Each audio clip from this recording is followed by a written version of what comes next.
Subscribe करने के बाद घंटा बजाएं ताकि आप दूसरा अपडेट घंटा भी मिस ना कर पाएं। अब तू कैसे मिलाई बोली गाया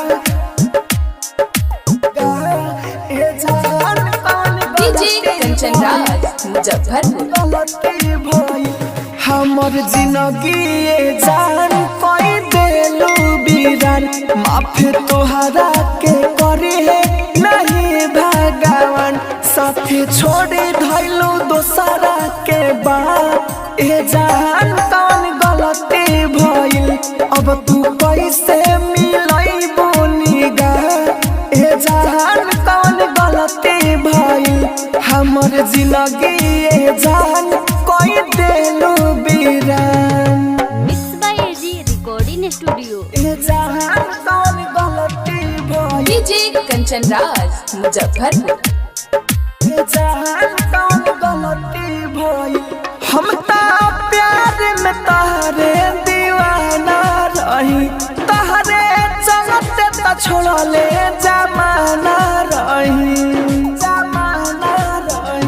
हम ता प्यार में तहरे दीवाना रही तहरे चलते त छोड़ले जमाना रही अखिया देखेला तोहरे नूरा ए जान कौन गलती भइल अब तू कैसे मिलाई बोनी गा ए जान कौन गलती भइल। आप सुन रहे हैं एजी एंटरटेनमेंट की धमाकेदार प्रस्तुति। डीजे कंचन राज मुजफ्फरपुर।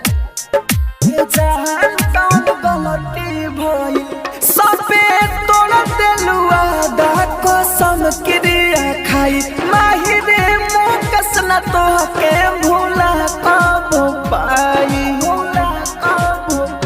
सबे तोड़ देलू आदा कसम क्रिया खाई माहिरे मुकस न तोहके भूला कब पाई दिल से राहुल के निकले लाया